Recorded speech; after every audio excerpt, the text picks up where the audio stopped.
レギュラーラジオが初めての陽介くんは、たくさん経験値を積んだ健太兄ちゃんこと、番組冒頭の掛け声を母音だけで教えてくれる母音母音兄ちゃんのもとを訪れて、今日も掛け声を教えてもらうのでした。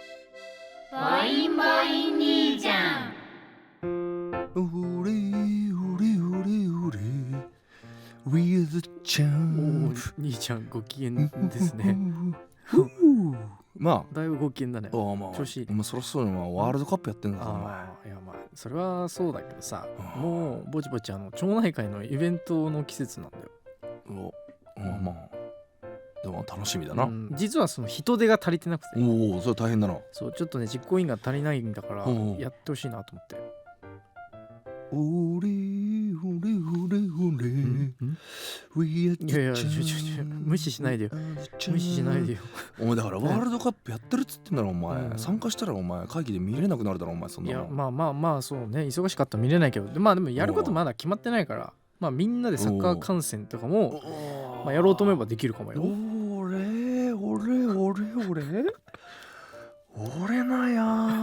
俺悩いや悩んでるんだね。歌で感情、歌でそんな感情を伝えなくていいよ。まあでもこれでサッカー観戦がじゃあ例えば通ったらほら町内会費でさただで見れるかもよ。いいなお前それ。俺やるめちゃやるよ。よっしゃじゃあ決まりだ。じゃあやろうぜ。実行委員になった意気込みを掛け声で教えてよ。わかったよ。俺行くぞ。わかったか。お前ちゃんと会費払ってくれるんだろうなお前ちゃんと。行くぞ。今日の掛け声はこれだ。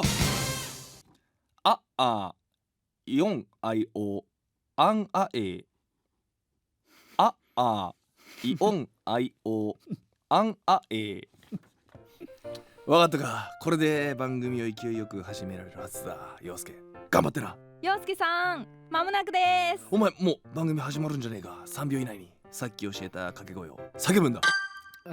もう言いたくないけど舐めてんのか。サッカー日本代表頑張れ。マサラカ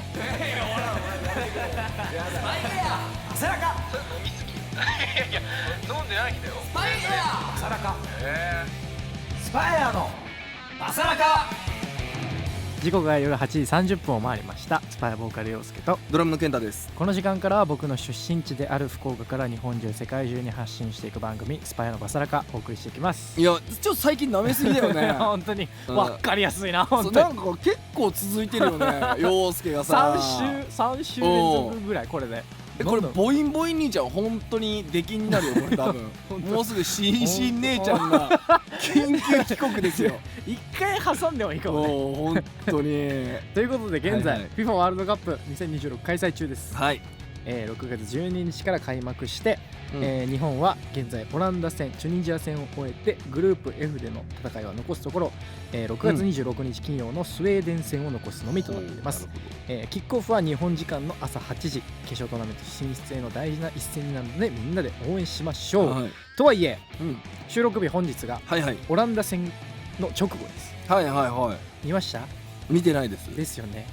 でも結果は知ってますね。2対2、いい試合でしたよ。いやでしかもあれでしょ、オランダは今ランキング8位かなんかでしょ。 FIFA ランキング世界ランキング8位で日本が17、8ぐらいだからだいぶ格上の格上とは言ってるけど、正直俺の感覚的にはもう20位以内はどこ勝ってもおかしくない。そうなんだ。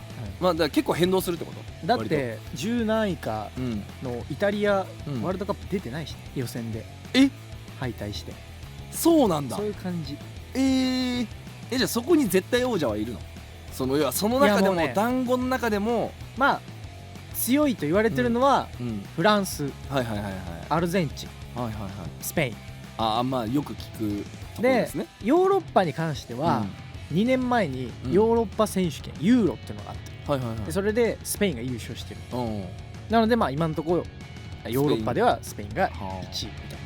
まあでもなんていうフランスが2018年優勝して2022年は準優勝なはだからそこで結構なポイントを持ってるわあだから今世界ランキングは1位け。なんだ。1位なるほどね。でアルゼンチンはまあ優勝したから、うん前回優勝してるから、まあ、それもあり、まあ、その最近の試合の結果うんうんに基づいたそのポイント式で、うんうんまあ、1位になったり2位になったり変わったりはじゃあ結構変動があるんだねサッカーって。変動があるけど、いや、うん日本強いなんか今強い最強らしいね。強いよ。強い嬉しそうだね。いやオランダ結構ね、いや俺正直ウィナーっていううんスポーツくじ、はいはいはい俺今日1000円ぐらいちうんょっと抽選してみようと思って、はいはいはい。正直俺はうんオランダ2対0で勝つと思うんです。はあ。で俺はその2通りかけてうんオランダ2対0の勝ち、うん日本 1-0 勝利。はいはいはい。まあそのオランダのキャプテン、うんファンダイクはい。がもう190でかいんだよね。 5センチはでもうガタイもやばくて、うんでなんならそいつがオランダ1点目決めたのよ、いはいはいはディフェンダーなのに、い。おおすごいね。そううんそれぐらいやばいもいるし、うん。みんなでけえのよ。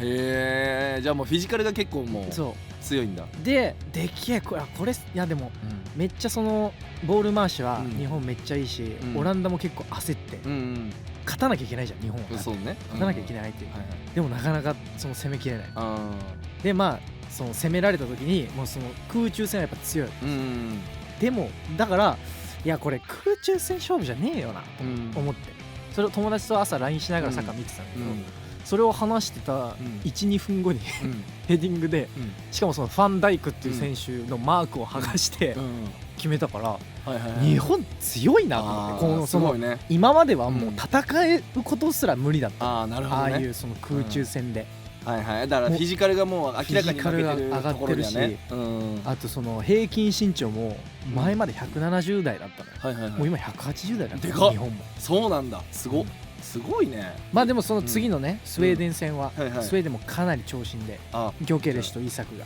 ちょっとわかんないけど。もういいいや戦車が前に2人いるみたいな。嫌だね。そう絶対嫌だね。そんな勝てないじゃん。そういやでも頑張ってほしいですよね。いや頑張ってください。ということでリサーさんからいただいたメッセージも紹介できますか？お願いします。ラジオネーム文ちゃんさん、はい、ありがとうございます。健太さん、よすけくん、こんばんは。こんばんは。少し前になりますが、うん韓国ピークフェスお疲れ様でした。お疲れ様でした。とても気になったんですけど、うん。健太キャリーケース自宅に忘れ事件。はい、ありましたね。陽介くんがはいインスタライブでさらっと暴露してましたが、はいはいいくらお隣の国で近いとはいえ、キャリーケースの荷物なしでの海外大変だったんじゃないでしょうか。うん身ぐるみ一式は買うとして中にはどうしても現地で揃わないものもあったのでは、うんちなみにタイにはキャリーケースちゃんと持っていきましたよね。健太さんのこういうおっちょこちょい珍しい気がしてびっくりしましたいやでも、あれびっくり。いやあれ俺もびっくりしたんだけど、あれそうあれないと思って。でもあれは結別局に大丈夫だっそうだって僕らのさ、その本文はさ言った理由はさ、ライブじゃん。だからライブができりゃいいわけ。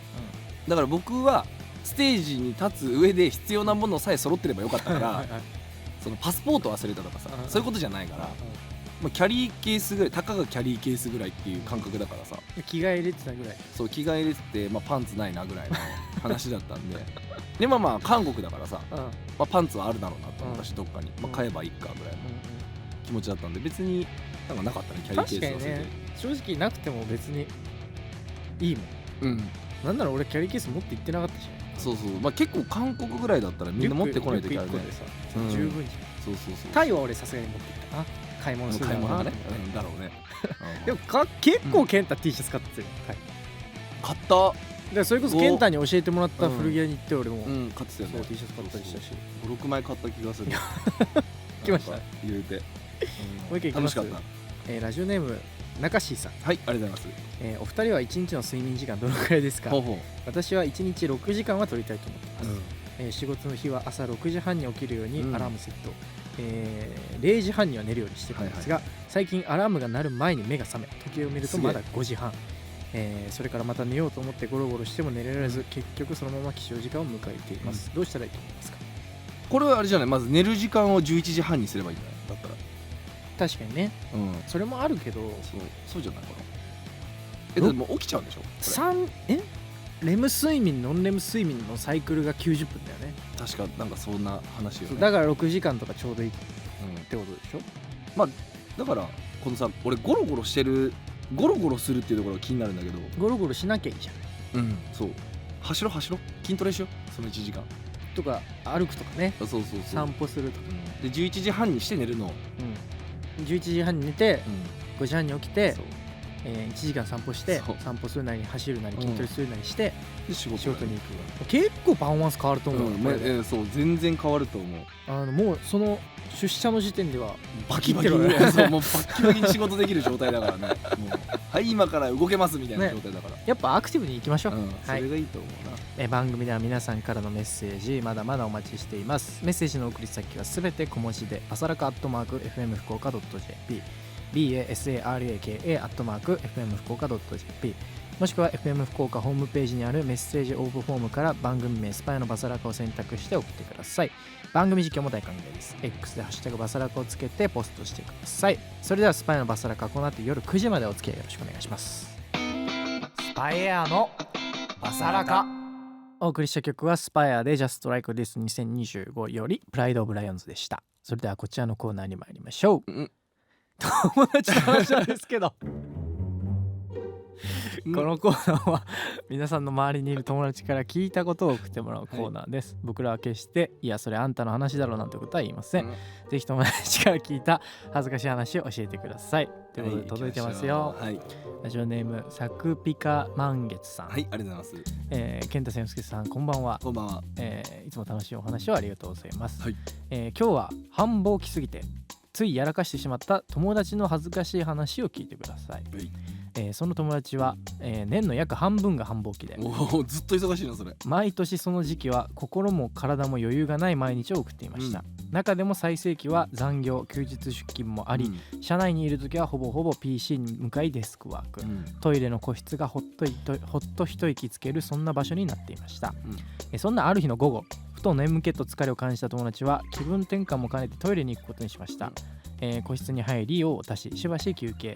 でも頭のどこかではこの後の段取りや確認事項がちらついています、戻るか結局気分転換になったのかならなかったのか、自分でもよくわからないままトイレを出た友達は自分の席に戻ろうと しました、すると反対側からトイレに向かって歩いてきた後輩が友達を見て、〇〇さんちょっとと呼び止めたのです、一体どうしたのかといぶかしむ友達に、後輩がものすごく小さな声でスカートからトイレットペーパー出てますなんですと慌てて後ろを確認した友達、出てました、ストッキングに挟まったトイレットペーパー、そうです。直接便座に座りたくない友達は、いつも外では便座にトイレットペーパーを敷いて用を足していたのです、午後の眠気と蓄積された疲れでぼーっとしていた友達はそのトイレットペーパーをうっかりパンツと一緒に上げたまま、制服のスカートから端っこをひらひらさせて歩いていたんです顔から火が出るとはこのこと、教えてくれた後輩に同じく小声でお礼を言った友達は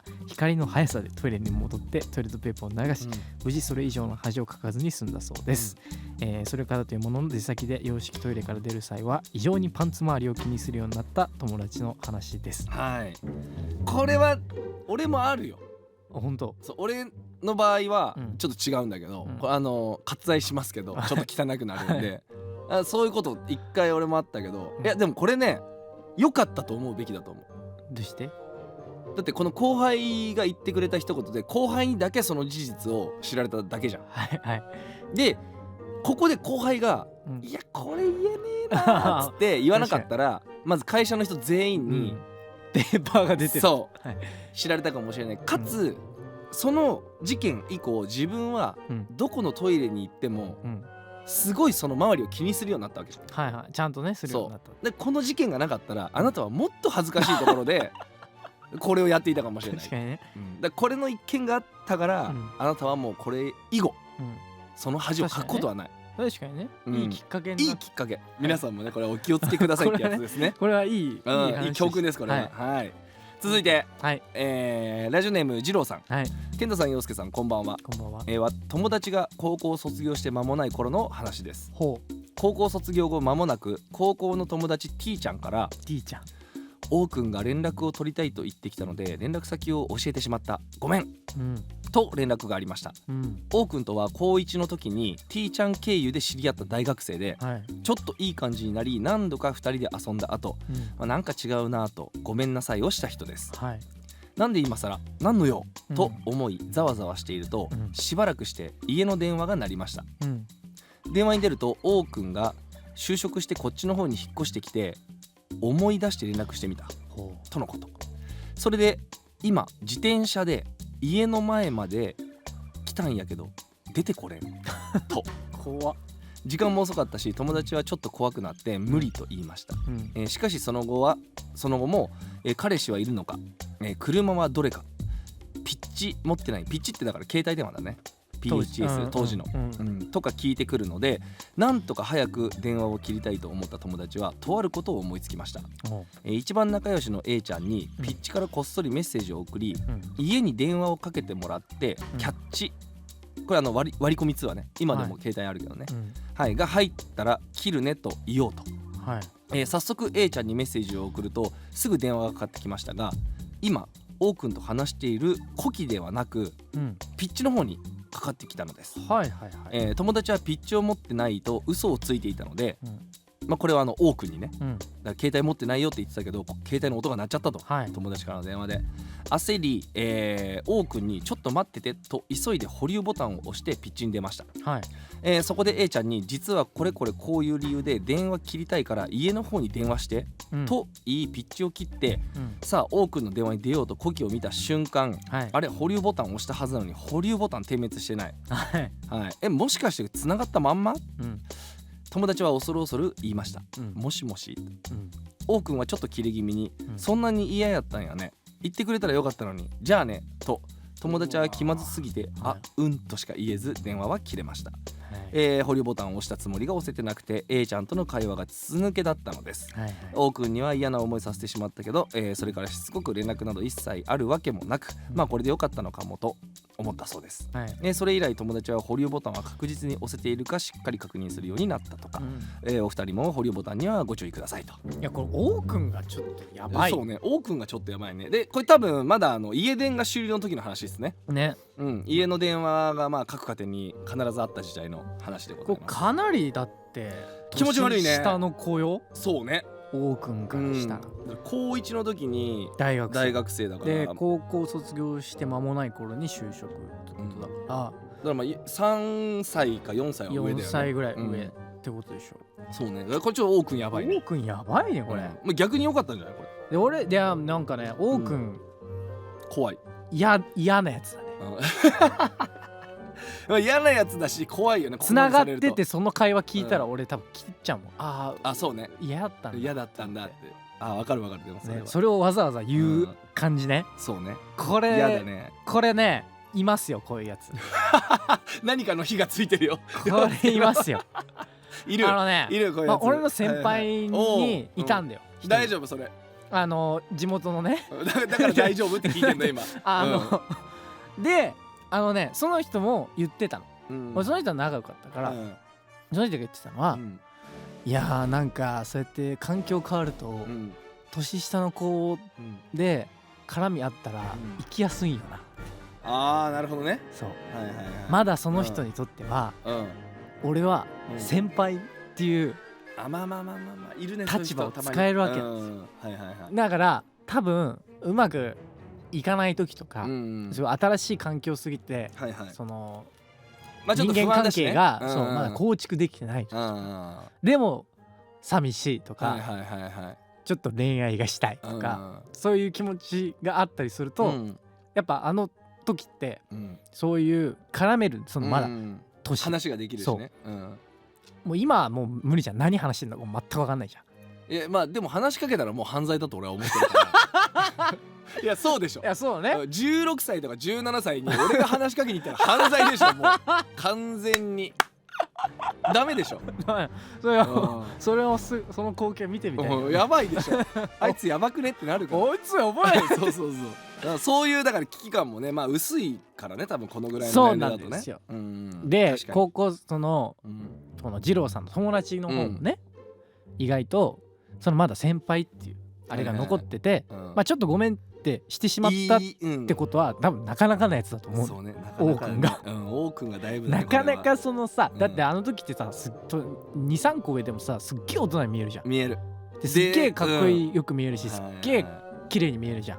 でそれで断るって結構きついもんね。結構こっちのだからこの多くダメ、やばいね。そうまあだから結果オーライって話ですねこれは。だから切れてよかったっていう。そう、この後どうなってたか分かんないからね本当に、もっと付きまと逆にわれてたかも。こういう作戦もありかもね。ありだよね、これは友達の話だけど、友達はナイス。そうナイスだね、この T ちゃんナイス。 T ちゃんナイスですね。そう T ちゃんがねそのピッチにかけてくれたことが良かったっていうことですね。いや本当にまあこれは気をつけてくださいみたいな注意喚起みたいな喚起でもあるし王くんみたいな人にも気をつけてねっていう、いや良かったですこれで切れてね、ありがとうございます。ということでこんな感じで皆さんが友達から聞いた話を教えてください。僕ら決していやあんたの話だろうなんてことは言いません。ぜひ友達が言っていた恥ずかしい話を教えてください。皆さんが友達から聞いた話お待ちしています。それでは今日はラジオネーム二郎さんの友達の話からこちらを選曲しました。ジャスティン・ビーバーで Hold On。 スパイエアのバサラカ。お送りした曲はジャスティン・ビーバーで Hold On でした。陽介健太のお悩み相談。この時間からはリスナーの皆さんから送られてきたお悩みに答える陽介健太のお悩み相談です、今週もお悩み届いております。ありがとうございます。ラジオネーム、頑張れのんちゃんさん。はい、健太さん陽介さんこんばんは。こんばんは。私の職場での悩みを聞いてください。私の仕事は物流で、生鮮食品を配達するトラックに荷物を積んだり、コース分けをしたりする仕事をしています、職場で私が密かに昭和モラハラおじさんという、とんでもない人物がいて、その人の行動に悩まされています、一応私の方が10年以上先輩なのですが、とにかく自分の思う通りにことが運ばないと気が収まらない性格のようで、次はあれ次はこれをやってと上から指図をしてきます、荷物を投げるように渡してきたり、荷物と荷物の間にもう一つ挟んで無理やり3つ渡してきたりします、私は自分が不器用なこともあり、落としたり崩壊させないようにさせたりしないように、スピードを気にしつつも慎重に運びたいと思っていますが、その人はとにかくスピード優先で、壁に当てたり荷物同士を衝突させてもお構いなしです、巨大な荷物を私の体にぶち当ててきたことも一度や二度ではなく、それでも知らん顔してさっさと、その場からいなくなります。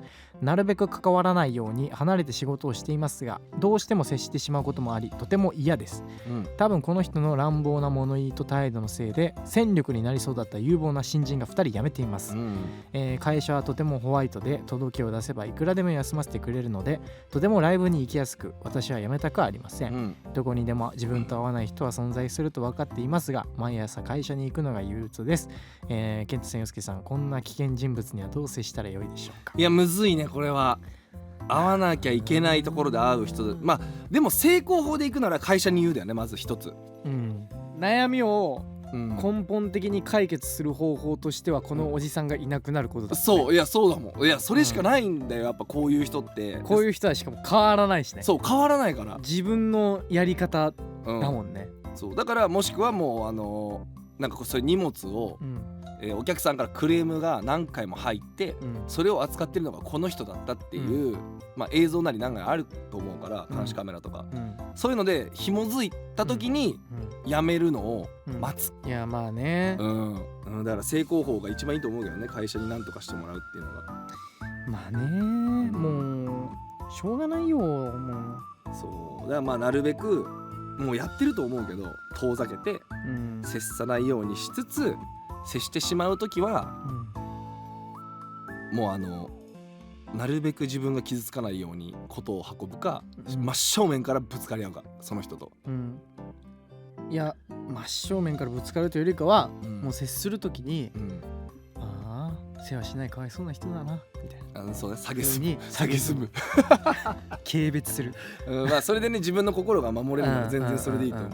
いやもうそぐらいしかないこういう人って本当に。そうだね、これで頑張れのんちゃんさんが悪者になってもねっていうところもあるから、そうね、これはもう頑張って接点を減らす接点減らして接するときは蔑むいやまあでもそのぐらいしかない気がするね、こういう人って本当にいるんだよな、どこにでも。もう頑張れしか言えないなこれはちょっとなね、まあのんちゃんさんは本当に悪者にならないようにね、そうね、会社にできるなら、言うのが一番いいかなとは思います。そう、はい、じゃあのんちゃん頑張ってください。頑張ってください。ということで番組では皆さんからのお悩みも募集しております、小さなお悩みから大きなお悩みまで幅広く募集していますので、今日は送ってみてください。皆さんからのお悩みをお待ちしてます。スパイアのバサラカ。お送りしているのはスパイアでキルザノイズです。今日はこの曲に乗っかりながらエンディングですということで、いやだいぶちょっとお悩みの難易度も高かったですね。解決法がねなかなか難しいものもあるんだね。難しいです。でもそうやってみんな多分ねいろんな現実世界でお仕事を頑張っているとは思うんでね、そうね、はい、ライブに来た時ぐらいはそれをはっちゃけられるような、はい、ライブを僕らもしていきましょう。はい、ということでお知らせものが何点かあります、はい、スパイア単独野外ライブジャストライクディス2025を収録したブルーレイ DVD プラス CD 発売中です、はい、そして今年のジャストライクディス2026は日韓開催、はい、Day1 韓国は9月5日土曜日キンテックス第2展示場、Day2 日本は9月26日土曜日山梨県川口コステラシアターです、はい、そして来週はついに放送100回、はい、おーすごい。特別企画で使うメッセージお待ちしてますのでどしどし送ってください。そして、新曲のねそうねあるみたいですよ。はい、お楽しみに。今日もたくさんのメッセージありがとうございました。番組では皆さんからのメッセージまだまだお待ちしています。メッセージの送り先はすべて小文字でバサラカ@fm福岡.jp basaraka @fm福岡.jp もしくは FM 福岡ホームページにあるメッセージ応募フォームから番組名スパイアのバサラカを選択して送ってください。番組実況も大歓迎です。 X でハッシュタグバサラカをつけてポストお願いします。そしてこの番組は YouTube や音声配信サービス Spotify やラジコでポッドキャストも公開中です。再編集版の番組本編や番組収録前のアイドリングトークなども配信してますし、 YouTube の方では字幕付きで多言語翻訳も対応してますので、世界中のお友達にどんどんお勧めしてください。ということでこの時間のお相手はスパイボブカルヨスケとドラムのケンタでした。それではまた来週。